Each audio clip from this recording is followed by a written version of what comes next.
Hi all, hope all of you are doing great. One of my little subscribers had asked me to explain the poem The Listeners, written by Walter de la Mare of grade 7 NCERT textbook.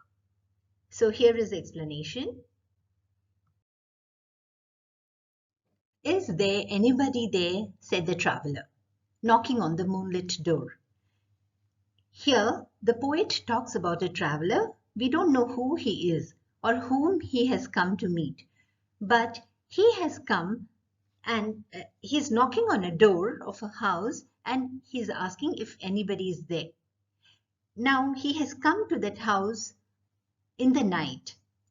This we come to know because it is written as moonlit door. He was knocking on the moonlit door. And his horse in the silence champed the grasses of the forest's ferny flow.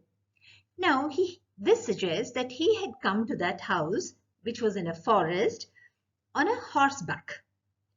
And it was so silent that the only thing that could be heard was the horse eating the grasses. Champed means eating noisily. And these grasses, they were of the forest's ferny flow. Fern is a kind of bush and the flow was overgrown with these ferny bushes. This means that nobody has walked in that area for some time. Otherwise, the ferns would not be overgrown. And a bird flew up out of the turret above the traveller's head. When he was knocking and waiting for somebody to answer, what he saw was suddenly disturbed by the knocking. A bird flew up out of a small tower on the house just above the traveller's head. In fact, here the poet is setting up a scene where he wants to show that it was a night time and that it was very silent and that nobody was there in that house because there was no response in spite of his knocking the door. And he smote upon the door again a second time. Is there anybody there? He said. Now the poet says that the traveler, he smote upon the door. Smote means to knock with greater force. And he did that a second time because he did not get any response from anyone when he knocked for the first time. And again he asked the same question, is there anybody there? But no one descended to the traveler. No head from the leaf-fringed sill leaned over and looked into his grey eyes.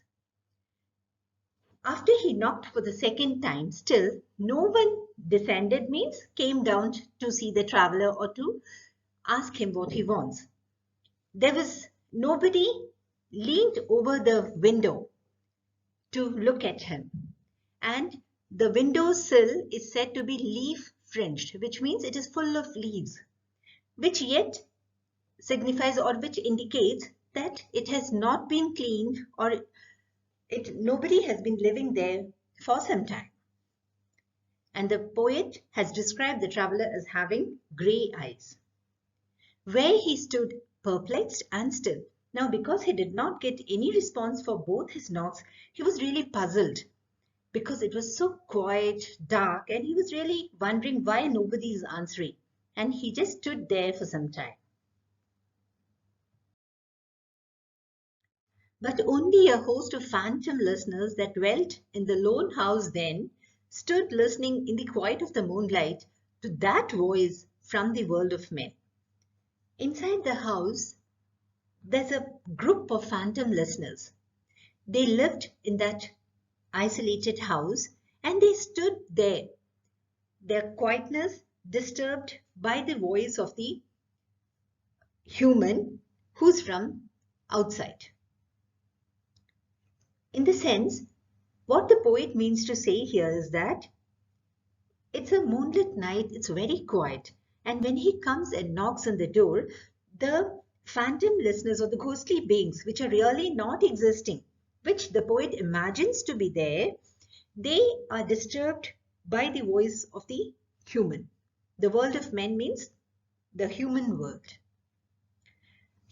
Stood thronging the faint moonbeams on the dark stair that goes down to the empty hall.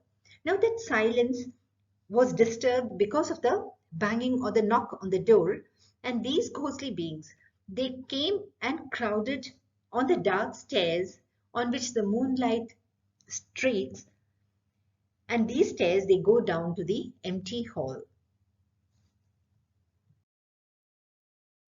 Hearkening in an air stirred and shaken by the lonely traveller's call. The quiet atmosphere of the isolated house, it was disturbed by the lonely traveller's sound.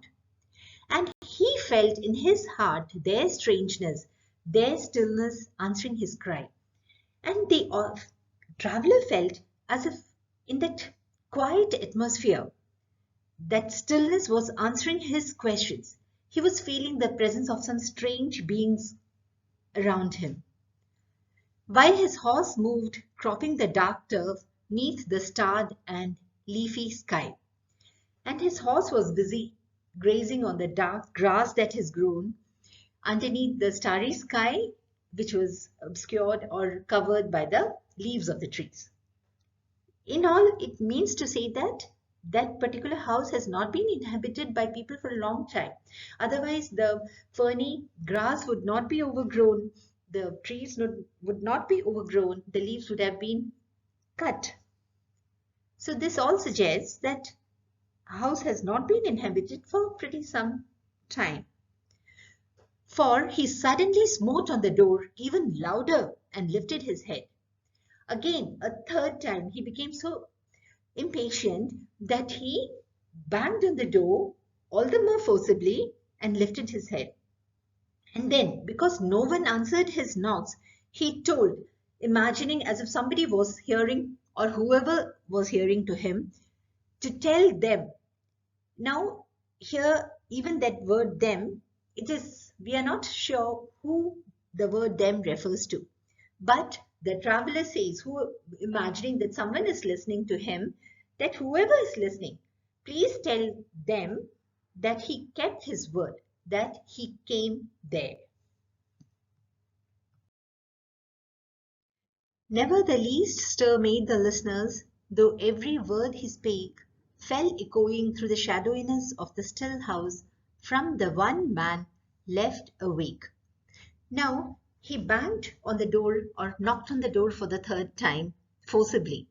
But in spite of all that, the phantom listeners or the ghostly beings, they did not make any motion, even though every word that the traveler spoke, it echoed through the stillness and the quietness of the house. From the one man left awake means from the only man who was alive, who was around, which indirectly suggests that he was the only living person there. All others, the poet imagines them as to be not living. Ay, they heard his foot upon the stirrup and the sound of iron on stone, and how the silence surged softly backward when the plunging hoofs were gone.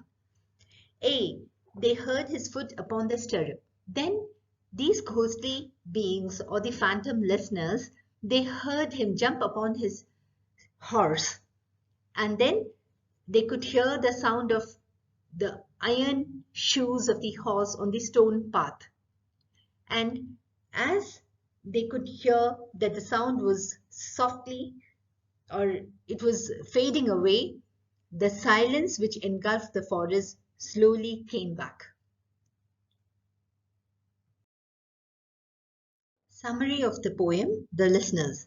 The listeners acknowledges people's wish or desire to learn about the unknown, while also asserting on the mystery of the world around them. In short, the poem suggests that people cannot always find the answers they seek, regardless of how hard they look for the answer. That is what it means. The traveler's inability to communicate with those within the house shows the separation of this world from the world of men, as the poem calls it. This in turn suggests that there are certain mysteries which are beyond the realm or imagination of humankind that people simply cannot access. The poem thus concludes with the reader still guessing who the traveler or what he came to look for at an abandoned house in the middle of the night. Nor does the reader gets any idea of who resides or once resided in the house.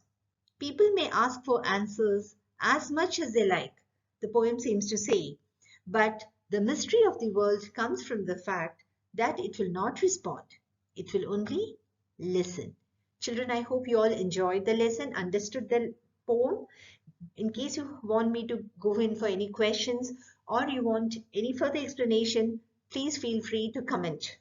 I will definitely work towards it. Thank you so much. Thanks for